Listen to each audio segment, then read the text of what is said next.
కుంభరాశి వారి గత జన్మ రహస్యాలు తెలిస్తే షాక్ అవుతారు. ఇప్పటికీ వీరు మిమ్మల్ని వెంటాడుతూనే ఉన్నారు. 24 గంటల్లో మీకు జరగబోయేది ఇదే. వీడియోని చూడకపోతే మీరు నష్టపోతారు. కుంభరాశి వారికి సంబంధించిన జ్యోతిష్యం అంచనాలు గురించి వివరిస్తూ మీకు ప్రధాన అంశాల గురించి చాలా క్లియర్గా ఇప్పుడు మేము ఈ వీడియోలో తెలియచేయబోతున్నాం. కాబట్టి వీడియోని ఎక్కడ కూడా స్కిప్ చేయకండి. వీడియోని చివరి వరకు చూడండి. దాంతో మీతో పాటు మీలో ఉన్నవాళ్ళు, మీ చుట్టుపక్కల ఉన్న వాళ్ళు ఎందుకు ఇంత సఫర్ అవుతున్నారనేది చాలా క్లియర్గా మీకు ఇక్కడ అర్థమవుతుంది. దాన్ని బట్టి మీరు మీ జీవితంలో చేసుకోవాల్సిన మార్పులు చేర్పులు చేసుకుంటే ఇక మీదట కుంభరాశి వాళ్ళ జీవితంలో అద్భుతాలు కూడా జరిగే అవకాశాలు చాలా ఎక్కువగా కనపడుతున్నాయి. మీ గ్రహాలు మారుపడి అలాగే మీ గ్రహాలకి సంబంధించిన ఏవైతే అద్భుతమైన మార్పులు ఉన్నాయో దాని మూలన మీ జీవితంలో ఎటువంటి మార్పులు రాబోతున్నాయో అది కూడా చాలా క్లియర్గా ఇప్పుడు మనం తెలుసుకుందాం. వీడియోలోకి వెళ్ళబోయే ముందు మీలో ఎవరైనా ఇంకా కూడా మా ఛానల్ని సబ్స్క్రైబ్ చేయకపోతే వెంటనే సబ్స్క్రైబ్ చేయండి. పక్కనే ఉన్న బెల్ ఐకాన్ని ప్రెస్ చేసి ఆల్ అని క్లిక్ చేయండి. దాంతో మేము పెట్టేటువంటి అన్ని డివోషనల్ వీడియోస్, రాశికి సంబంధించిన వీడియోస్ వెంటనే మీ దగ్గరికి నోటిఫికేషన్ రూపంలో వచ్చేస్తుంది. కుంభరాశి వాళ్ళకి గత జన్మ కర్మాలు, మీరు ప్రస్తుతం ఎదుర్కొంటున్న కష్టాలు, ఆర్థిక సమస్యలు, మరింత సంబంధాల్లోని ఇబ్బందులకు మీ గత జన్మ చేసిన కర్మాలే మారుతూ మీకు చాలా ఎక్కువగా ఇబ్బంది పెడుతుంది. అయితే ఏంటి, మిమ్మల్ని మీరు గమనించుకుంటే చాలాసార్లు మీరు ఎంతో ఎక్కువగా కష్టపడుతూ ఉంటారు. ప్రతి ఒక్క పనిని ఎంతో శ్రద్ధతో, ఎంతో సద్భావంతో చేస్తూ ఉంటారు. అయినా కూడా చివరికి దానికి తగ్గ ఫలితం అనేది మీకు దక్కదు. దానికి కారణం మీ గత జన్మకి సంబంధించిన కర్మఫలాలే. అయితే మీరు వాటితో ఏ విధంగా విముక్తి పొందొచ్చు? మీకు గత జన్మకి సంబంధించిన కర్మఫలాలు ఇక ఇక్కడి నుంచి ముగిసినట్లే.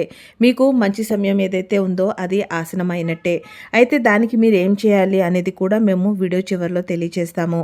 ఇక దాంతోపాటు మీరు చేయాల్సిన మొట్టమొదటి పని ఏదైతే ఉందో, మేము చెప్పే ఈ వీడియోలో ఏదైతే విషయాలు ఉన్నాయో దాన్ని చాలా శ్రద్ధగా జాగ్రత్తగా వినండి.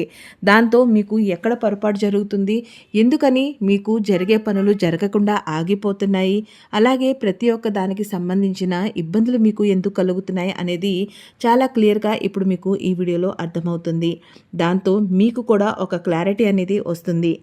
గత జన్మకి సంబంధించిన కర్మఫలాలు ఏవైతే ఉన్నాయో, మీరు ప్రస్తుతం ఎదుర్కొంటున్న కష్టాలన్నీ దాని మీదే ఆధారపడి ఉంది. ఆర్థిక సమస్యలతో మరియు సంబంధాల్లోని ఇబ్బందులకి సంబంధించింది గత జన్మలో చేసిన కొన్ని కర్మఫలాలకి కారణమే మీకు ఇప్పుడు ఇవన్నీ కూడా జరుగుతున్నాయి. కాబట్టి మీకు చాలాసార్లు గమనించే ఉండుంటారు. లేదు గమనించలేదు అని అంటే ఇప్పుడు ఈ వీడియో వినిన తర్వాత చక్కగా కూర్చొని గమనించండి. మీకే అర్థమవుతుంది. మేము చెప్పే ప్రతి ఒక్క మాట గత కొన్ని రోజుల్లో మీతో పాటు జరుగుతూనే ఉంది. మీరు కానీ మీ సంబంధాల గురించి మాట్లాడితే మీ ఇంట్లో మీకు సంబంధించిన మీ లైఫ్ పార్ట్నర్ కావచ్చు, మీ తల్లిదండ్రులు కావచ్చు, లేదంటే పిల్లలతో కావచ్చు, ఇక మీ కొలీగ్స్తో, ఫ్యామిలీ ఫ్రెండ్స్తో, రిలేటివ్స్తో కావచ్చు, మీకు ఎటువంటి దుర్భావన లేకుండానే అంత సద్భావంతోనే వాళ్ళతో మీరు మాట్లాడుతున్నారు. మంచి ఇంట్యూషన్ పెట్టుకొని వాళ్ళకి మీరు సలహాలు ఇస్తున్నారు.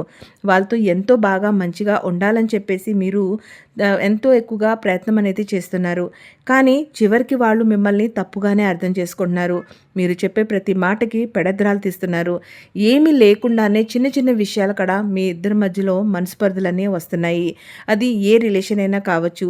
దీని కానీ మేము చెప్పినట్టు మీరు కాస్త గమనించుకుంటే మీకే ప్రతి ఒక్కటి చాలా క్లియర్గా అర్థమవుతుంది. ఇక దాంతోపాటు ఆర్థిక సమస్య, మీరు ఎంతో ఎక్కువగా అస్సలు డబ్బులు లేదు అనేది కాదు. కుంభరాశి వాళ్ళ దగ్గర ఎప్పుడు కూడా కుంభానికి సంబంధించిన డబ్బు అనేది వస్తూనే ఉంటుంది. ఒకవేళ మీరు కుంభరాశికి సంబంధించిన లోగో చూస్తే అక్కడ చక్కగా కుంభంలోంచి పారుతున్నట్టుగా డబ్బులు అనేవి పడుతున్నట్టుగా, లేదంటే జలం పడుతున్నట్టుగా దాన్ని మనం భావించవచ్చు. అలాంటి సమయంలో మీ దగ్గర ఎప్పుడు కూడా డబ్బు అనేది కొరవ ఉండదు, కానీ స్థిరంగా మాత్రం ఉండదు. డబ్బు అనేది మీ దగ్గరికి వస్తూనే ఉంటుంది. ప్రవహిస్తున్న నీరులాగా మీ దగ్గరికి ఎప్పుడూ డబ్బు అనేది వస్తూనే ఉంటుంది, కానీ స్థిరంగా ఉండదు. స్థిరంగా ఉండకపోవడంతో మీకు కావాల్సిన సమయంలో మీకు దాని గురించి ఎప్పుడైతే ఇన్వెస్ట్మెంట్ చేద్దామా, ఏదైనా కొందామా అనేటప్పటికి మీ దగ్గర చూస్తే వెనకమాల డబ్బు స్థిరత్వం లేదు. కాబట్టి ఆ డబ్బు అనేది మీకు ఏమాత్రం కూడా కనపడదు. కానీ ఎప్పుడు చూసినా చేతిలో డబ్బులు ఉంటాయి. దాని కారణం కూడా దీనికి సంబంధించిన కొన్ని కర్మఫలాలే. కాబట్టి మీరు ఇక్కడి నుంచి చాలా ఎక్కువగా జాగ్రత్తగా ఉండాలి. ఇక మీరు మీరు ఇప్పుడు దాకా ఎదుర్కొన్న కష్టాలు, అది ఏ విషయంలో అయినా కావచ్చు, మీకు ప్రేమకు సంబంధించిన కావచ్చు, మీ పెళ్ళికి సంబంధించిన విషయం కావచ్చు, కొత్త జాబులు ఏవైతే ఉన్నాయో వాటి గురించి వెతుకుతానికి కావచ్చు, లేదంటే స్టూడెంట్స్ అయితే వాళ్ళు ఎంతో కష్టపడి ఎంతో శ్రద్ధతో చదువుతూ ఉన్నా కూడా వాళ్ళు ఎక్స్పెక్ట్ చేస్తున్నంత రిజల్ట్ వాళ్ళకి అందకపోవటం, ఇవన్నీ కూడా ఎక్కడొక చోట మీకు కాస్త కర్మఫలాల మూలానే ఇబ్బంది అనేది కలుగుతుంది. అయితే మీరు ఇక్కడ గమనించాల్సిన ప్రతి ఒక్క మాట ఏంటి అనంటే, మీరు ఇప్పుడు మేము చెప్పే ప్రతి ఒక్క మాటని శ్రద్ధగా వింటూ, అలాగే మీ కులదైవత ఎవరైతే ఉన్నారో వాళ్ళ గురించి, అలాగే మీరు నమ్ముతున్న అమ్మవారి గురించి ఖచ్చితంగా కమెంట్ బాక్స్లోకి వెళ్ళి వాళ్ళ పేరుని 3 సార్లు రాయండి. వాళ్ళ ఆశీస్సులు మీకు వెంటనే అందుతాయి. ఇందాక మనం అనుకున్నట్టుగా మీకు సంబంధించిన మీ గత జన్మకి సంబంధించిన కర్మఫలాల మూలాన ఈ ప్రాబ్లం అని చెప్పేసి మనం తెలుసుకున్నాం కదా. మరైతే దానికి సంబంధించిన మీ గ్రహాలు మార్పడి మూలాన కూడా మీకు మంచి అనుభవం అనేది ఇక్కడి నుంచి వస్తుంది, మీ సమయం అనేది మారుతుంది అని చెప్పేసి మనం కూడా అనుకున్నాము. అయితే ఇప్పుడు మీ గ్రహాల్లో శుక్రగ్రహం ఏదైతే ఉందో అది చాలా ప్రభావవంతంగా ఉంది. ప్రస్తుతం మీ జాతకంలో శుక్రుడు అంటే వీనస్ శక్తివంతమైన స్థితిలో ఉన్నాడు. ఇది మీ గత కర్మాలని, అలాగే కర్మానికి సంబంధించిన ఫలితాలను అనుభవించే సమయాన్ని కూడా అది తీసుకుంటుంది. అలాగే అదృష్టం మీ వైపు తిరిగే అవకాశం కూడా దీన్ని చాలా బాగా ఇది స్ట్రాంగ్గా చూపిస్తుంది. రాబోయే 4 రోజుల్లో లేదా 24 గంటల్లో మీకు రాబోయే ఈ కొద్ది కాలంలోనే చాలా మంచి శుభవార్త వినే అవకాశం అయితే వస్తుంది. మీ కష్టాల్ని తిరిగి గుర్తింపు లభించేలాగా, మీ కష్టాలన్నీ తొలగిపోయి మీకు సంబంధించిన గుర్తింపు అనేది వచ్చే సమయం అయితే ఆసన్నమైనది. ఇక ఇంకొక విషయం చెప్పాలి అనంటే, అవకాశం ఉంది ఏంటి అనంటే, మీకు రకరకాల బిజినెస్కి సంబంధించిన మీ జీవితానికి మంచి మార్పు తెచ్చుకోవాలని చెప్పేసి కూడా ఇక్కడ మీకు అదృష్టం అనేది కలుగుతుంది. మార్పులు చేర్పులు అనేవి జరుగుతున్నాయి. మన గ్రహాల్లో ఎప్పుడైతే శుక్రుడు మంచి స్థిర స్థాయిలో ఉంటాడో, అలాగే చాలా బలంగా ఉంటాడో, అప్పుడు మనకి చాలా ఎక్కువగా లగ్జరియస్ అనేది మనకి దరిదాపుల్లోకి వస్తూ ఉంటుంది. దాన్ని మనం మంచిగా అనుభవిస్తూ ఉంటాము. శుక్రగ్రహం ఎప్పుడైతే మంచిగా బలంగా స్థిరంగా ఉంటుందో అప్పుడు మనకి పేరు, ప్రతిష్ట, డబ్బు, ఐశ్వర్యం ప్రతి ఒక్కటి మన దగ్గరికి వస్తూ ఉంటుంది. మనం కాస్త కష్టపడినా సరే వెంటనే మనకి దానికి తగ్గట్టుగా ఫలితం అనేది దక్కుతుంది. ఇక దాంతోపాటు మనకి ఎప్పుడైతే పేరు, ప్రతిష్ట అనేది వస్తుందో మన చుట్టుపక్కల ఉన్న జనాలు కూడా మన మీదకి చూపు అనేది మల్లుతుంది. కాబట్టి శుక్రుడు అనేవాడు రాక్షసులకి అధిపతి కాబట్టి దానికి సంబంధించిన కొన్ని గుణగణాలు కూడా డబ్బు, పేరు, పరపతి వచ్చినప్పుడు మన దగ్గరికి వస్తుంది. అది ఏంటి అనంటే, ఇప్పటిదాకా మీరు ఎంత మంచిగా అయితే అనుకూలంగా ఉన్నారో, ప్రతి ఒక్క దానికి ఎంతో ఎక్కువగా శిరస్సు వహించి ఉన్నారో దాన్ని కాస్త అహంకారంలోకి మారనివ్వకండి. మనిషి దగ్గరికి ఎప్పుడైతే డబ్బు, పేరు, పరపతి వస్తుందో ఖచ్చితంగా మానవ స్వభావం కలిగిన వాళ్ళం కేవలం మానవులు మాత్రమే కాబట్టి ఖచ్చితంగా అహంకారం కాస్తంత మనకి వచ్చేస్తూ ఉంటుంది. అయితే డబ్బు, పేరు, పరపతి వచ్చినప్పుడు ఎప్పుడు కూడా మనం డౌన్ టు ఎర్త్ లాగానే ఉండాలి. ఎప్పుడు కూడా అహంకారాన్ని చెరి చేసుకోకూడదు. అహంకారం కానీ మన చుట్టుపక్కకి కానీ లోపలికి వస్తే మాత్రం ఇంకది నాశనానికే దారి అనేది తీస్తుంది. కాబట్టి అనుకూలంగా ఉంటేనే మన జీవితం చాలా మంచిగా ఉంటుంది. ఇక శుక్రగ్రహానికి సంబంధించిన చెడు అలవాట్లు కూడా, రాక్షసుడికి అధిపతి గురువు శుక్రుడు కాబట్టి ఖచ్చితంగా మనలో అహంకారం, చెడు సావాసాలు కూడా లక్షణాలు మనకి కనపడుతూ ఉంటుంది. కాబట్టి ఎప్పుడు కూడా చెడు మార్గంలోకి వెళ్ళకండి. డబ్బు వచ్చింది కదా అని చెప్పేసి బీభత్సంగా డబ్బుల్ని ఖర్చు పెట్టేయటం, తెలియని వాళ్ళు అడగంగానే బడాయికి పోయి వాళ్ళకి డబ్బులు అనేది ఇచ్చేయటం, ఆ డబ్బు నిజంగానే వాళ్ళకి అవసరం ఉందా లేదా అనేది తెలుసుకోకుండా మన గొప్పతనం చూపించుకోవటానికి మన చేయి పైన పెట్టడానికి కోసం ఎప్పుడు కూడా అవతల వాళ్ళకి డబ్బులు అనేది ఇవ్వకూడదు. మన దగ్గర డబ్బు రావటం అనేది చాలా సామాన్యమైన విషయం. బట్ అది స్థిరంగా ఉండటం, వాటిని మనం కరెక్ట్గా యూటిలైజ్ చేసుకోవటం అనేది చాలా ఇంపార్టెంట్.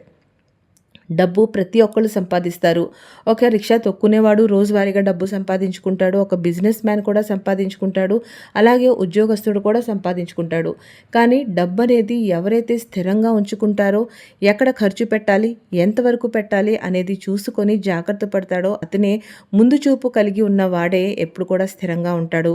కాబట్టి డబ్బు రాంగాల్నే ఎక్కువగా అవసరం ఉన్నయి, లేనివి ప్రతి ఒక్కటి ఒకరికి చూపించటాని కోసము ఏదో షో ఆఫ్ చేయటానికి ఇంట్లో కావాల్సినయి, అవసరం ఉన్నయి, లేని అన్ని వస్తువులు కొనటం, దాన్ని తీసుకునెళ్ళేసి ఎక్కడ పడితే అక్కడ ఖర్చు పెట్టడం అనేది చేస్తే మాత్రం చాలా ఇబ్బందుల్లో పడతారు.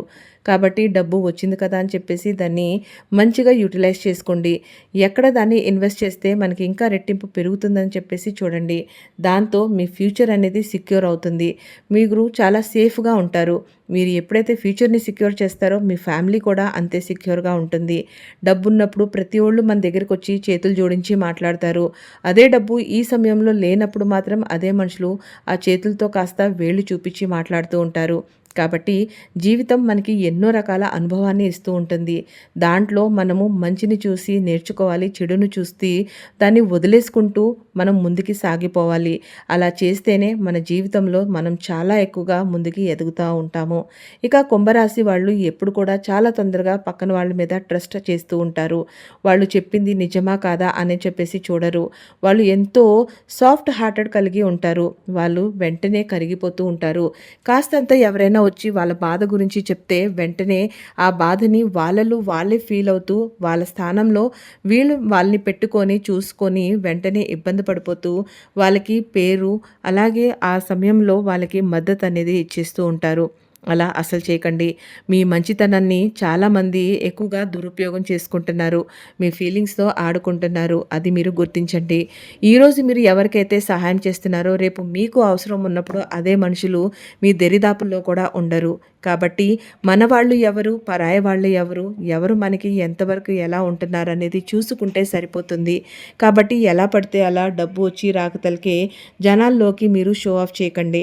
ఇక రెండోదొచ్చేసేటప్పటికి మీరు చాలా తొందరగా పక్కన వాళ్ళని నమ్మేసి మీరు చేసే పనుల్ని ప్రతి ఒక్కరికి ముందే తెలియచేస్తూ ఉంటారు. ఎప్పుడు కూడా జాతకంలో మీకు తెలియచేసేది మీ తప్పులు అలాగే మీ చుట్టుపక్కన ఉన్న మనుషులు ఎవరైతే ఉన్నారో వాళ్ళని గమనించుకోమని చెప్పేసి చెప్తూ ఉంటారు. కానీ గ్రహాలకి సంబంధించిన జాతకానికి సంబంధించిన మార్పు ఉంటుంది. కానీ మీరు ఎప్పుడైతే దాన్ని జాగ్రత్త పడతారో అప్పుడు దానికి తగ్గట్టుగా ఫలితం అనేది మీకు దక్కుతుంది. మనుషుల మధ్యలో ఉండటం చాలా ఇంపార్టెంట్. కానీ ఆ మనుషులు ఎటువంటి వాళ్ళు, ఎటువంటి స్వభావం కలిగి ఉన్నవాళ్ళు, వాళ్ళు మీ ముందు ఎలాంటి మాటలు మాట్లాడుతున్నారు, కేవలం మాటలు మాట్లాడుతున్నారా లేదంటే అవసరం ఉన్నప్పుడు మీకు సహాయం కూడా చేస్తున్నారా, అటువంటి మనుషుల మధ్యలో ఉండటం చాలా ఇంపార్టెంట్.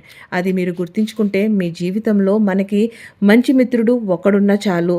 100 మంది ఉండి కూడా సరైన స్వభావం కలిగి ఉండేవాళ్ళు లేకపోతే 100 మంది ఉండి కూడా దండగే. కాబట్టి మంచైనా ఏదైతే అట్మాస్ఫియర్ ఉందో మంచిగా మనసు కలిగి ఉన్న మనుషుల్ని చూసుకొని వాటి మధ్యలో ఉండండి. ఇక వెంటనే ఎక్కడ పడితే అక్కడ ఎవరికి పడితే వాళ్ళకి మీ జీవితానికి సంబంధించిన విషయాల్ని షేర్ చేసుకోకండి. మీరు వాళ్ళని మన అనుకొని మీ జీవితానికి సంబంధించిన విషయాల్ని చెప్తూ ఉంటారు.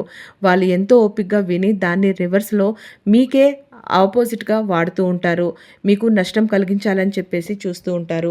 ఎప్పుడు కూడా మన గురించి అన్ని విషయాలు తెలిసిన వాళ్ళే మనల్ని దెబ్బతీయాలని చెప్పేసి చూస్తారు. మన గురించి ఏ విషయం తెలియని వాళ్ళు అసలు మన గురించి ఏమీ పట్టించుకోరు. కాబట్టి ఎప్పుడు కూడా మన చుట్టుపక్కన మన శ్రేయోభిలాషులు అని చెప్పేసి మన చుట్టుపక్కన తిరుగుతూ మన గురించి అన్నీ తెలిసిన వాళ్ళే వెన్నుపోటు పొడుస్తూ ఉంటారు. ముందైతే మంచిగా నవ్వుతూ ఉంటారు. వెనకాలే వీడికి ఇంత పేరు ప్రతిష్ట ఎలా, వీడికి ఇంత డబ్బు ఎలా అని చెప్పేసి లోలోపున ఈర్ష్యభావంతో మాడి మసైపోతూ ఉంటారు. వాళ్ళు చేసేది ఏమీ లేక ఈ విధంగా వెనకాల నుంచి వెన్నుపోటు పొడుస్తూ ఉంటారు. కాబట్టి ఎప్పుడు కూడా మీరు చేయాలనుకున్న పనిని, మీరు ఎక్కడికైనా వెళ్ళాలనుకున్న దాన్ని ముందే ఎవరికి తెలియచేయకండి. మీరు చేసేసి వచ్చిన తర్వాత వాళ్ళకి క్యాజువల్గా మాట వచ్చినప్పుడు అవును వెళ్ళాను చేశాను అన్నట్టుగానే ఉండాలి. అలా ఉంటే మీకు ఎన్నో రకాల ప్రాబ్లమ్స్ అనేవి సాల్వ్ అయిపోతాయి. మీరు చేసే పని గురించి అవతల వాళ్ళకి తెలియనప్పుడు వాళ్ళు అసలు ఎటువంటి ప్లానింగ్స్ కూడా చేయలేరు.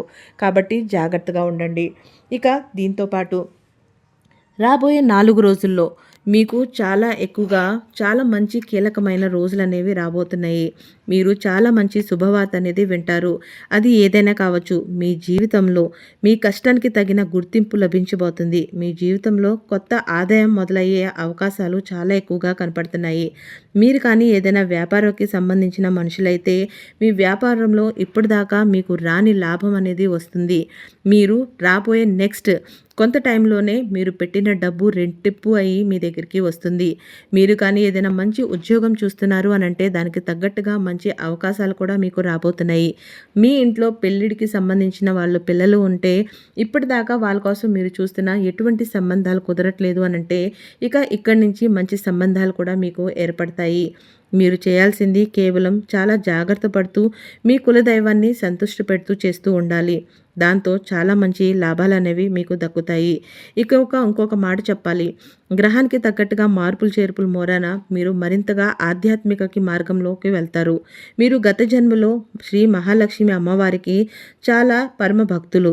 ఆ భక్తిని తిరిగి మేలుకోవడం ద్వారా ఈ టైంలో మీకు ప్రతి ఒక్క సమస్యలు ఏవైతే ఉన్నాయో అవన్నీ తొలగిపోతాయి. మీకు చాలా మంచిగా అమ్మవారి ఆశీస్సులు కలుగుతాయి. లక్ష్మి కూడా మీ దగ్గరికి బాగా వస్తుంది.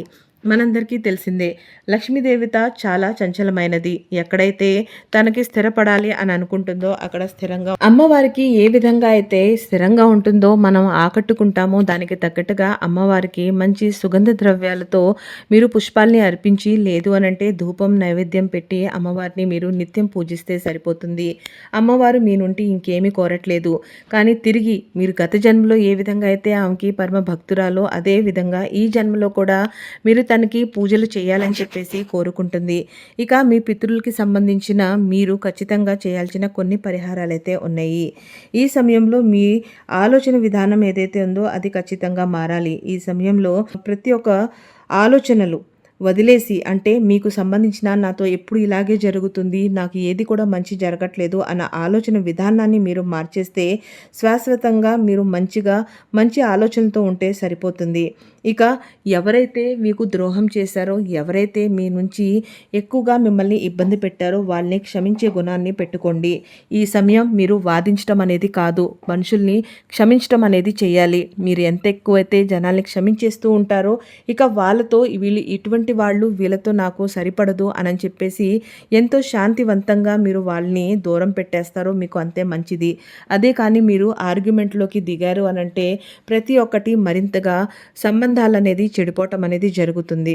కాబట్టి చాలా ప్రశాంతంగా చూసి చూడనట్టుగా వీళ్ళ గురించి ఇంతేనా అని చెప్పేసి తెలుసుకొని సైలెంట్గా కట్ ఆఫ్ చేయటమే చాలా మంచిది. మీ పితృలకి సంబంధించి రోజు సాయంత్రం ఒక 15 రోజులు వరుసనే మీరు మీ పితృల్ని తలుచుకొని మీ వాకిట్లో సాయంత్రం పూట ఒక దీపాన్ని వెలిగించి పెట్టండి. ఆ దీపం మొహం మీ వాకిట్లోకి ఎదురుకి చూస్తున్నట్టుగా, బయటికి చూస్తున్నట్టుగా పెట్టండి. అలా మీ పితృదేవతలు కూడా మీతో ఎంతో ఆనందంగా సంతోషంగా ఉంటారు. మన పితృల్ని మనం ఎప్పుడైతే మంచిగా ఆలోచిస్తామో, వాళ్ళని గుర్తిస్తామో, వాళ్ళకి తగ్గట్టుగా నచ్చింది మనం చేస్తామో వాళ్ళు కూడా పైనుంచి మనల్ని ఆశిస్తూ ఉంటారు. కాబట్టి మన కులదైవాన్ని, మన పితృల్ని, మనకి సంబంధించిన దేవతని ఎప్పుడు కూడా మనం స్మరించుకుంటూ ఉండాలి. ఇప్పుడున్న బిజీ లైఫ్లో చాలామంది కూడా పూజలు చేయటం కాదు కదా, గుడికి వెళ్ళటం కాదు కదా, ఏమీ చేయకుండా అలాగే ఉండిపోతున్నారు. దాని మూలన చాలా ఎక్కువగా ప్రాబ్లమ్స్ కూడా ఫేస్ అవుతూ ఉంటారు. కాబట్టి కేవలం మీ ఉన్న 24 గంటల్లో ఒక 5 నిమిషాలు కేటాయించి వాళ్ళకి కూడా మీరు స్మరించుకుంటూ, వాళ్ళకి కూడా మేము ఉన్నాము, మిమ్మల్ని స్మరించుకుంటున్నాము అని చెప్పేసి తెలియచేస్తే చాలు. దానికి మించి మీరు చేయాల్సింది ఏమీ లేదు. ఇది కానీ మీరు ఖచ్చితంగా చేస్తే మీరే చూస్తారు కదా, రాబోయే 4 రోజుల్లో మీ జీవితంలో అద్భుతమైన మార్పులు జరుగుతాయి. ఇప్పుడు దాకా మీరు పడిన ప్రతి ఒక్క కష్టానికి తగ్గట్ట మంచి ఫలితం అనేది మీకు దక్కుతుంది. మీ శత్రువులకి చెక్ పాట్ అనేది పెట్టేసేయండి. మేము చెప్పినట్టుగా మీకు సంబంధించిన ఎటువంటి విషయాన్ని ఎవరితో షేర్ చేసుకోకండి. మీ భాగ్యస్వామికి తప్ప మిగతా ఎవరికి చేయకండి. ఎందుకు అనంటే మీ లైఫ్ పార్ట్నర్ ఎప్పుడు మీరు ఎదగాలని చెప్పేసి చూస్తుంది. అదే బయట వాళ్ళైతే మంచి అన్నట్టుగా ఫేస్ అనేది, అంటే ముఖ చిత్రం అనేది వాళ్ళది ఎన్నో రకాలుగా మారిపోతూ ఉంటాయి. ఒక మనిషి ఎదుగుతున్నాడు అనంటే పక్కన వాడు ఎప్పుడు కూడా సంతోషపడడు. అలా సంతోషపడుతున్నట్టుగా నటిస్తాడు తప్ప తన లోపల ఎంతో ఎక్కువగా తనకి దక్కలేంది వేరే వాళ్ళకి దక్కిందని చెప్పేసి ఈర్షపడుతూ ఉంటాడు. కానీ మీ లైఫ్ పార్ట్నర్ మీరు బాగుంటే మనమంతా బాగుంటాము అని చెప్పేసి ఆలోచిస్తారు. కాబట్టి ఏ విషయమైనా వాళ్ళతో షేర్ చేసుకోండి. మంచి సలహాలు కూడా ఇస్తారు. కాబట్టి మీ ఇంట్లో వాళ్ళని నమ్మటం మొదలు పెట్టండి. బయట వాళ్ళని తక్కువగా నమ్మండి. దాంతో మీ లైఫ్లో వచ్చే మార్పులు మీరే చూస్తారు. కుంభరాశి వాళ్ళు మీరు ఎటువంటి జాగ్రత్తలు తీసుకోవాలో చూశారు కదా. మీకు కానీ మా ఈ వీడియో నచ్చినట్టయితే తప్పకుండా లైక్ చేయండి. అలాగే మీకు తెలిసిన కుంభరాశి వాళ్ళకు కూడా ఈ వీడియోని షేర్ చేయండి. Thank you so much friends.